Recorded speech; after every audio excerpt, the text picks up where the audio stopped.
Hello student, आपका स्वागत है मेरे YouTube channel Aryan teaching academy पर। जैसे कि मैंने कल आप लोगों को सभी को बताया था कि विलोपन विधि सीखने के लिए कि बने रहिए मेरे YouTube channel Aryan teaching academy पर। तो उसी लिए मैं आपके लिए एक वीडियो लेकर के आया हूँ बड़ी सिंपल और शॉर्ट विधि से।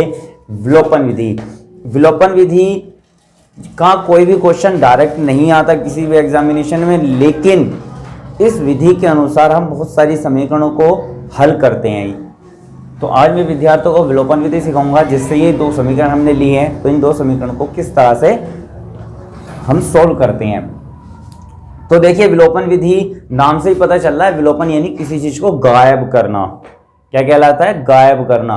तो हम इनमें दो में से जो हमारे पास एक्स और वाई दो यहाँ पर क्या है, दो चर मान है, तो इन दो में से किसी एक को हम गायब कर देंगे। गायब किस तरीके से करते हैं? एलिमिनेट करने, यानी काट देंगे। और कैसे करेंगे? काटने का विचार ये होता है गणित में कि किसी भी संख्या को काटना है तो वह संख्या एक तो बराबर होनी चाहिए और एक विपरीत चिन्ह के साथ होनी चाहिए।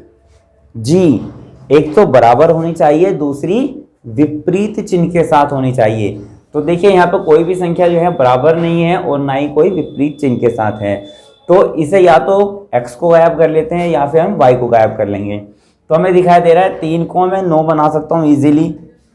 तो 3 3 9, यदि मैं ऊपर समीकरण में 3 की मल्टीप्लाई कर दूं तो यहाँ पर 9 बन जाएगा। तो देखो किस तरह से करते हैं। तो यहाँ पर हम लिखेंगे सबसे पहले समीकरण 1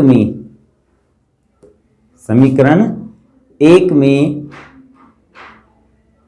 3 से गुणा करने पर तो समीकरण 1 में हम जो है क्या इसकी गुणा कर रहे हैं, 3 की गुणा कर रहे हैं। तो ये करो, इसमें 3 तिया 9x, 3 पंजे 15 है, y बराबर 3 चौक 12। बच्चे यहाँ पर आकर मिस्टेक कर देते हैं बहुत ज़्यादा कि बस स्टार्टिंग में मल्टीप्लाई करते हो, लास्ट में मल्टीप्लाई नहीं करते। गुणा का यही नियम है, यदि हमने यहाँ पर मल्टीप्लाई किया है तो पूरी ही समीकरण में आपको उसी संख्या से मल्टीप्लाई करनी होगी और लास्ट तक करनी होगी। बिल्कुल बराबर की जो इधर संख्या है उसमें भी करनी होगी। एक्स वाई जेड चाहे कोई भी यहाँ संख्या मल्टीप्लाई करे, कुछ भी आ जाए, फिर क्यों हमें मल्टीप्लाई किया है तो सभी में करनी होगी। तो अब समीकरण 2 में देखते हैं। समीकरण 3 है ये, इसको हम समीकरण 3 ले लेते हैं। चलिए, तो अब क्या करेंगे हम? अब देखो यहाँ पे 9 हो गया, यहाँ पे भी 9x हो गया, ये भी 9x हो गया, तो बड़ी संख्या ये वाली है, तो इसमें से कर लेते हैं। समीकरण 3 माइनस समीकरण 2। तो इसका मतलब होता है समीकरण 3 में से समीकरण 2 को माइनस करने पर, यानी घटाने पर। तो माइनस करते हैं, 9x माइनस के 15y बराबर के 12। तो x के नीचे x लिखेंगे, y के नीचे y लिखेंगे।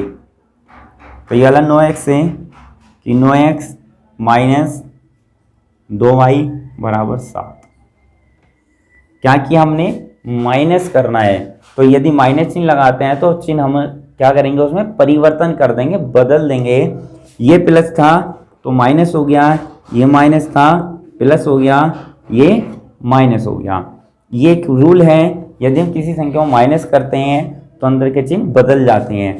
तो देखिए, ये प्लस हो गया, ये माइनस हो गया। मैंने कहा था जब ये चीज़ कटती है जब को इक्वल हो और विपरीत चिन्ह के साथ हो।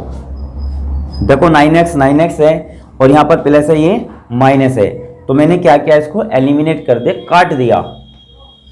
लीजिएगा, देखिएगा ये कट गया है और ये देखा 15 हमारा माइनस का है, प्लस के 2y हैं, तो माइनस के हमारे कितने बचेंगे बताइए? माइनस के हमारे बचेंगे यहाँ पर 13, y बराबर माइनस के 7 हैं, प्लस के 12 हैं, तो कितने बचेंगे प्लस के? 5। ये उधर चला जाएगा तो y का मान निकल कर आएगा माइनस के 5/13। अच्छा, ये यहाँ पर गुणा में है, 13 दिखाई दे रहा है कि यहाँ पर गुणा 13 किस चीज में है? गुणा में है, तेहरा किस चीज में है, गुणा में है। यदि तेहरा अकेला होता, इस चीज में सबसे ज्यादा डाउट होता है कि कौन सी चीज माइनस की होती है, कौन सी चीज प्लस की होती है, किसमें किस तरह से चेंज किया जाता है। यदि ये तेहरा लिखा होता अकेला इंडिविजुअल, प्लस में y बराबर में 5, यदि समीकरण होती कुछ इस तरह की, तो हम कहते कि यहां पर तेहरा माइनस का है। तेहरा किस चीज का है, माइनस का है, लेकिन यहां पर लिखा है माइनस के तेहरा y। तो यहां पर जो तेहरा है, इस तेहरा का इस माइनस से कोई रिलेशन नहीं होगा। ये जो तेहरा पढ़ा जाएगा ये y के साथ पढ़ा जाएगा। ये जो तेहरा है ये किसके साथ पढ़ा जाएगा, y के साथ पढ़ा जाएगा।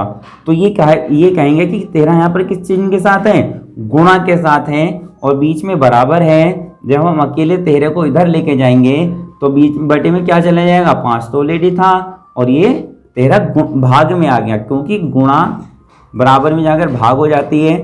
जब इसे चेंज करते हैं और भाग को इधर लेके जाते हैं तो गुणा में चला जाता है। तो ये साइन चेंज करने मैंने आपको पहली वीडियो में भी बताए थे कि प्लस माइनस में जाता है, माइनस प्लस में जाता है, गुणा भाग में जाती है और भाग गुणा में जाती है। तो इस चीज को ध्यान रखना बच्चे, कोई मिस्टेक मत करना किसी भी तरह की। तो y की जो वैल्यू निकल कर आई मेरे पास, y माइनस के 5/13। तो ठीक है, वैल्यू मेरे पास आ गई y की। अब इस y को मान को उठाकर मैं किसी भी एक समीकरण में रख देता हूं। तो कैसे होगा, y का मान समीकरण 1 में रखने पर, समीकरण 1 में रखने पर, मैंने 1 में रखा है, आप समीकरण 2 में भी रख सकते हैं, जिसमें आप चाहें उसमें रख सकते हैं वैल्यू, आंसर हमारा सेम ही आएगा। तो हमारा क्या आएगा, तो 3x माइनस के 5y, y के स्थान पर क्या रखेंगे हम, माइनस के 5/13 बराबर 4। देखिए समीकरण में हमने वैल्यू रख दी है, समीकरण में हमने वैल्यू रख दी है, तो कितना होगा 3x, देखो माइनस चिन्ह बाहर है, ब्रैकेट के अंदर का चिन्ह चेंज हो जाएगा, परिवर्तन कर देंगे यहाँ पर उसका, तो माइनस की जगह माइनस की माइनस हो जाएगा, ये यहाँ पर प्लस। या तो इस तरीके से समझ सकते हैं, या फिर ये कह सकते हैं कि 5 -5 की गुणा -5 में करोगे तो प्लस के 25 हो जाएगा, 5 पंजे 25/13 बराबर 4।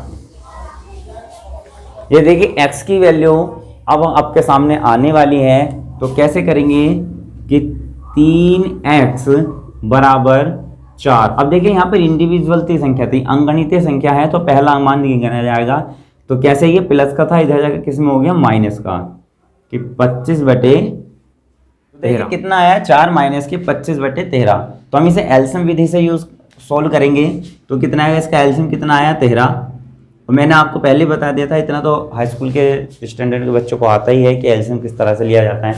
एलसीएम इसका 13 आया, 13 चौका 52 माइनस के और 25 एकम 25, तो कितना आया 52 माइनस 25 कितना आ जाएगा इसका 27/13, क्योंकि 52 में से 25 गए 27।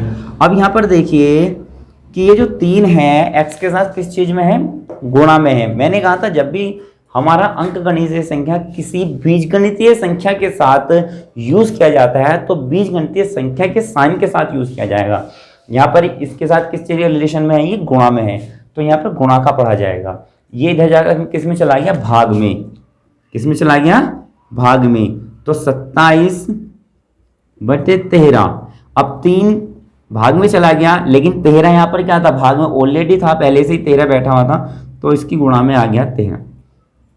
तो 3 निगम 3, 3 निगम 27, तो x का जो वैल्यू निकल के आएगी वो 9/13 निकल के आएगी।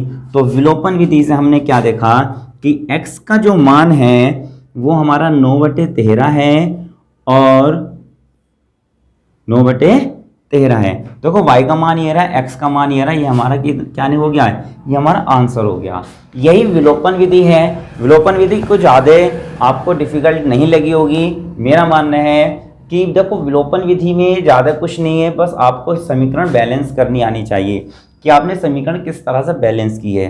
फिर उसके बाद क्या किया, इसको हमने एलिमिनेट कर दिया, काट दिया, यानी गायब कर दिया। विलोपन विधि का नाम से ही पता चलता है कि इस विधि में हम क्या करेंगे, गायब करके चलेंगे।